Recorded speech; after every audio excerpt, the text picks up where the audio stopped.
कौमी असम्बली के अरकान ने आज हल्फ उठा लिया और खूब नारेबाजी भी हुई। पाकिस्तान तहरीक इंसाफ जो अब सुन्नी इत्तेहाद कौंसिल से जिन्होंने रुकनीत हासिल की है, वो इमरान खान के बाकायदा उनका वो चेहरे वाले मास्क पहन के हाउस के अंदर आए और PMLN के लीडर्स के ख़िलाफ़ खूब नारेबाजी भी की।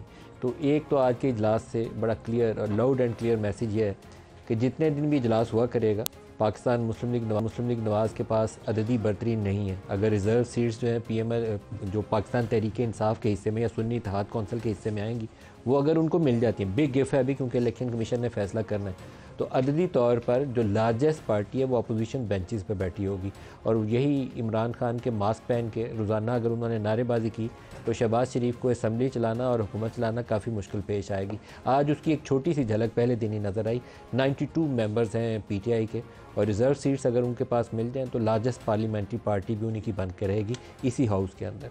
तो माइनॉरिटी वाली पार्टी रूल कर रही होगी और जो बड़ी पार्टी है वो अपोजिशन बेंचेस पे बैठी होगी। तो ऐसे में निज़ाम हुकूमत दरम बरम होने के तो ज़्यादा इम्कान हैं, बेहतर बनने के इम्कान बहुत थोड़े हैं। इसीलिए वो सवाल दोबारा उठेगा कि क्या असूली तौर पर जो सबसे बड़ी जमात है उसको मौका नहीं मिलना चाहिए था हुकूमत साजी के लिए, लेकिन उस जमात के ऊपर भी सवाल उठेगा कि क्या उसको बाकी सियासी जमातों से हाथ नहीं बढ़ाना चाहिए था सियासी मशावरत के लिए। दोनों काम नहीं हुए पाकिस्तान में, तो जब दोनों काम सीधे तरीके से ना हो तो कोई उल्टा रास्ता निकला करता है। इस हाउस के अंदर भी सीधे तरीके से आगाज़ नहीं हुआ। सदर साहब कल तक इजलास बुलाने से गुरेज़ां थे, आधी रात को उनको फिर ख्याल आया कि नहीं आज 21वां रोज़ है, इजलास तो होना ही है, इसलिए मैं अब नोटिफिकेशन करके इजलास भी तलब कर ही लूँ। तो काम बहुत से ऐसे हो रहे हैं जो जिस तरीके से होने चाहिए उन असूल व ज़वाबित को हम छोड़ के आगे बढ़ने की कोशिश कर रहे हैं, जिसकी वजह से हमें रोज़ एक नए मसाइल का सामना है। वज़ीर-ए-आज़म का इंतखाब अब 2 ही रोज़ की दूरी के 3 मार्च को इलेक्शन हो जाएगा, तो निज़ाम हुकूमत एक बन जाएगा और उम्मीद यह है कि कुछ इशूज़ को एड्रेस करने की कोशिश की जाएगी। सर फ़हरिस्त जो एजेंडा आइटम या दर्द सरी होगी जो भी हुकूमत में आएगा,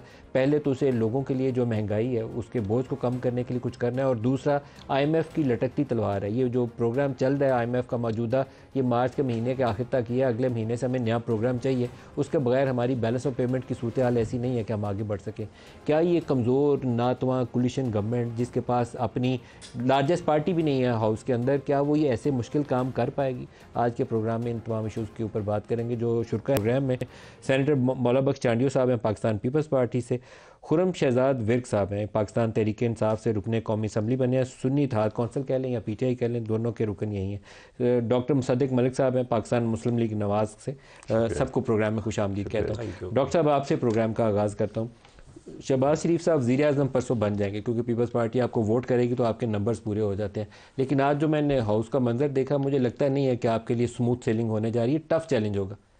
मैं नहीं समझता किस चीज़ का टफ चैलेंज होगा। जब शहबाज शरीफ साहब ने दावत दे दी इंडिपेंडेंट्स को, सुन्नी इत्तेहाद को या PTI को कि आए और हुकूमत बना लें, और जब खुर्शीद शाह साहब ने उनको फ़ोन करके दावत दे दी कि हम आपकी सपोर्ट करने के लिए तैयार हैं हुकूमत बनाने में, तो फिर किस चीज़ का मसला है? ख़तरा तो यही रहता है ना कि मेरी हुकूमत रहेगी या नहीं रहेगी। जब वो शुरू में इब्तदा में अलिफ से ये कह रहे हैं कि आएँ आप हुकूमत बना लें, तो बना लें, अभी बना लें, महीने बाद बना लें, 6 महीने बाद बना लें। शहबाज शरीफ साहब तो वो करेंगे जो शहबाज शरीफ साहब करते हैं, दैट इज़ डिलीवरी।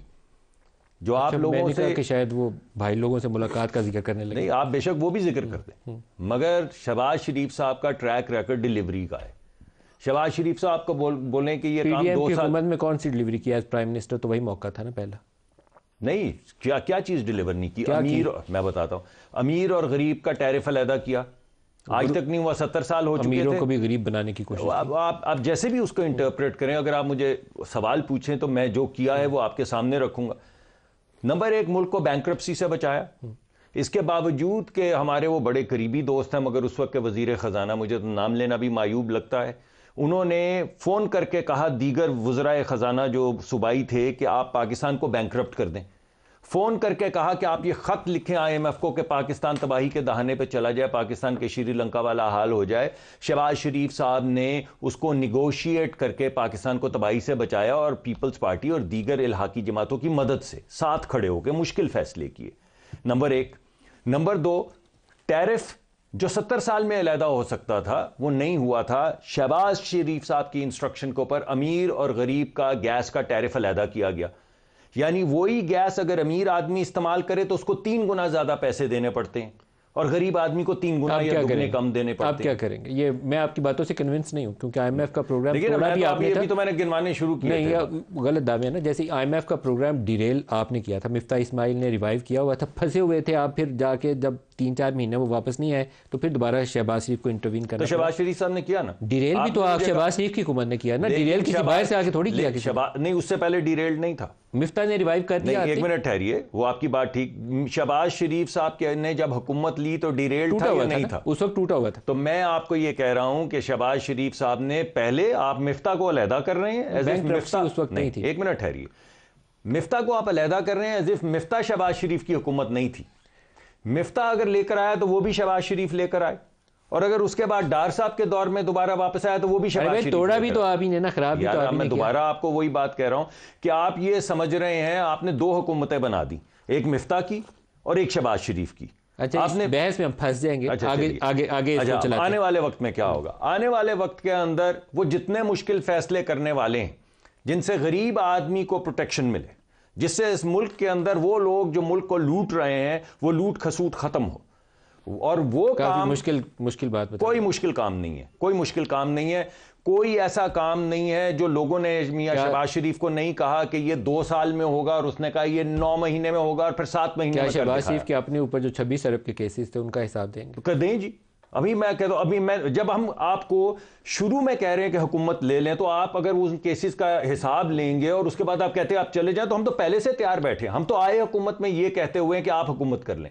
सवाल ये पैदा होता है कि जो पार्टी ये दावा करती है कि हम मेजॉरिटी में हैं, उसको हुकूमत बनानी चाहिए ना। खुर्रम साहब, तो भाई क्यों नहीं बना रही? बताइए खुर्रम साहब। सर, सबसे पहले तो बहुत शुक्रिया, आपने मुझे यहाँ पे मदऊ किया। उसके बाद आज जो भी हाउस में हुआ, जो आपने शहबाज शरीफ साहब की बात की, उन्होंने क्या किया? तो उन्होंने सेहत कार्ड को बंद किया।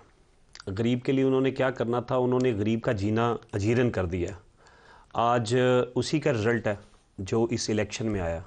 आपने सब देखा, सारा पाकिस्तान एक तरफ खड़ा और कुछ लोग एक तरफ खड़े हैं। 47 की कुछ पैदावार हैं और कुछ के पास 45 पड़े हुए हैं मुकम्मल, और उनको हाउस में नहीं आने दिया जा रहा। ये सितम ज़रीफ़ी है। मैं ये समझता हूँ कि ये ज़्यादती है पाकिस्तान के साथ। आपके ख्याल में ये 45 और 47 का तस्फिया होगा, या जब तक हाउस है तब तक ये फसाद बरकरार रहेगा? देखें, आज हमने वहाँ पे ये बात उठाई, हमने स्पीकर साहब को कहा कि इस पे आप रूलिंग दें आज इसके ऊपर, कि जिन भी लोगों ने आज यहाँ पे हल्फ लिए हैं, जो 9 फरवरी को जो जीते हैं इलेक्शन में, एक 8 को हुआ, एक 9 को हुआ, तो उनके ऊपर एक रूलिंग दें। हमने वहाँ पे ये एहतजाज किया, एहतजाज रिकॉर्ड करवाया हमने। तो हमें उम्मीद है इंशाल्लाह ताला कि हम कोर्ट्स में भी जाएंगे और हमें इंसाफ वहाँ से मिलेगा इंशाल्लाह। सुप्रीम कोर्ट्स में जाएंगे इस इशू को लेकर? ऑब्वियसली हम हर फोरम पे जाएंगे।